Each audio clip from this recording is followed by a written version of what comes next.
Hi guys, welcome back to the channel. I am so excited because I am hungry. So if I'm talking a mile a minute, it's because I want to get these nuggies in my mouth. Chicken nuggets. They're not just for children. They're not just for little kids. They're for grown people who like chicken. They are so incredibly good. I'm telling you, when you see how easy they are, you're never, ever gonna buy them again.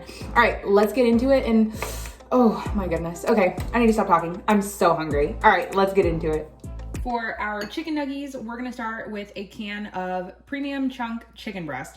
Any brand works. I also have another can from Sam's Club, but I'm just using this one because it expires before that other one.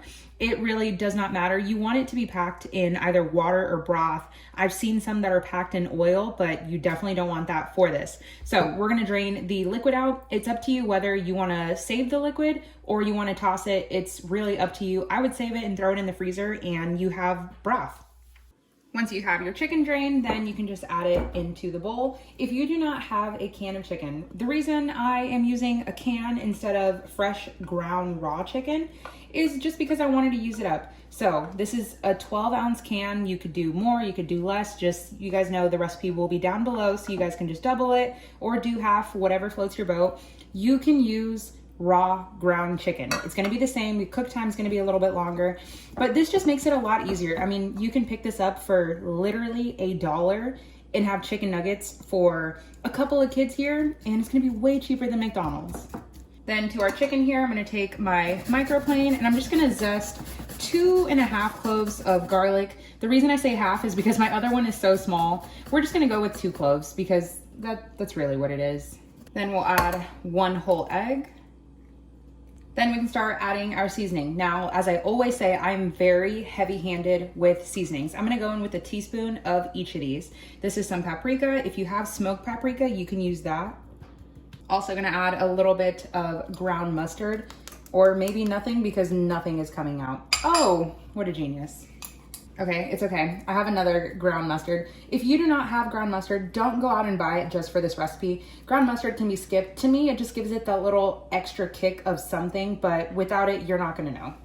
As well as some garlic powder. Garlic powder and fresh garlic have a very different flavor. Garlic powder is still garlicky, but it's more muted.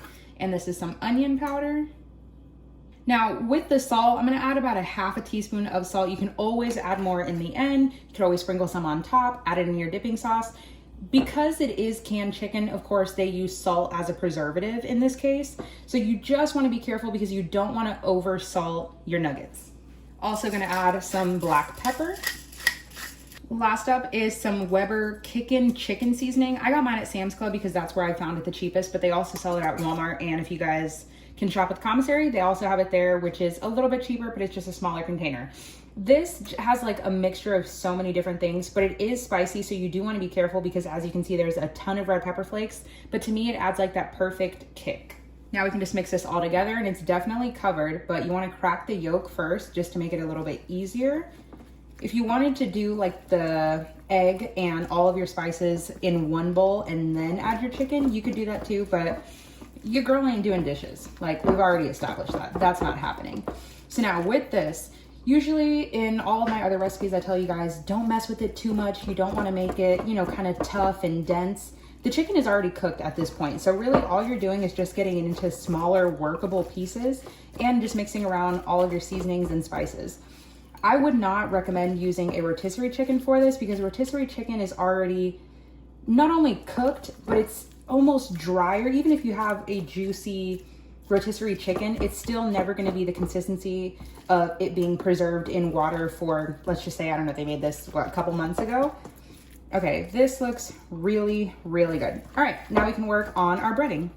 In another bowl, I'm going to take about 1/2 cup of some panko breadcrumbs. Give or take how big or small your nuggets are, the more surface or the less surface they'll have to cover. So I would start with less than what you think you need, so that way none of it goes to waste since it has the raw egg in there. You can't really save it because the breading is just going to absorb it. So start with less and you can always just add more, just keep it to the side. And since my breadcrumbs are not flavored or seasoned whatsoever, we're gonna bring all of our same exact seasonings that we put in our chicken nuggets in our breading to give it more flavor.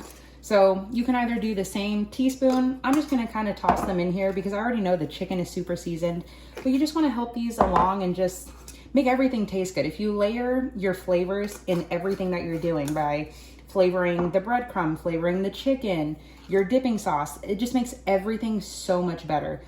Then we can just give this a little toss with our hands because I eat chicken nuggets with my hands, so. All right, looks really good. If you had Italian seasoned breadcrumbs, that's gonna work fine too. With breadcrumbs like that, I don't really notice that much of a taste difference. I mean, it tastes better than plain, but it's not so distinct. Now that we have our pan, I'm just gonna spray the bottom. Really? Okay, I knew that was gonna. All right, just pretend that this all looks super nice and pretty because it's just not working. I ran out, so. If you guys want to send me some, let me know. You can use any oil spray. And if you don't even have a spray bottle like this, just, you know, drizzle some on here and just rub it in with your fingers, which is probably what I'm going to have to do since I ran out. Oh my goodness. Okay, so now for the next step of forming our little chicken nuggets here, it's up to you whether you want to take a tablespoon measure and measure out your chicken. I just feel like a tablespoon is kind of small and there's not really another measurement that's bigger than that, at least that I would have. So you're just gonna take it and form it into like somewhat of like a nugget shape. I mean, if you wanna go all out and like try to create shapes, you could, but I don't know how to do that. And remember, it is just the raw egg in here, so you're not looking for the chicken to be cooked because it's already cooked. We're gonna toss it in the breadcrumb, press it down, flip it over, and do the same thing. You can put it on top, press it down. Pretty good. Just roll it around and you're good to go. And we're gonna place it down and then we'll do this like 37 more times.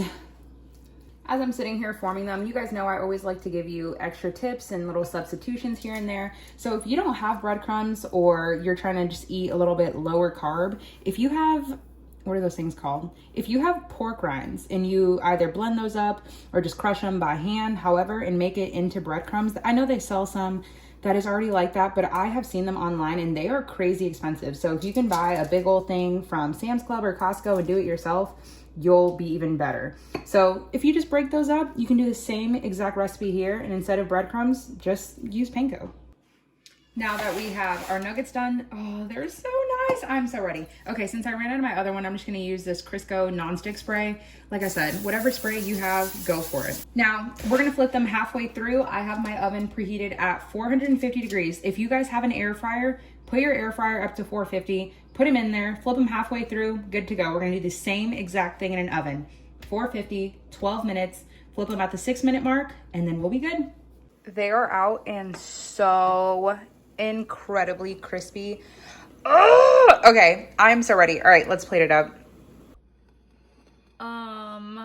I don't know about you, but I am so hungry. I have a little bit of Dijon mustard with a little bit of honey mixed in and a Chick-fil-A Polynesian sauce.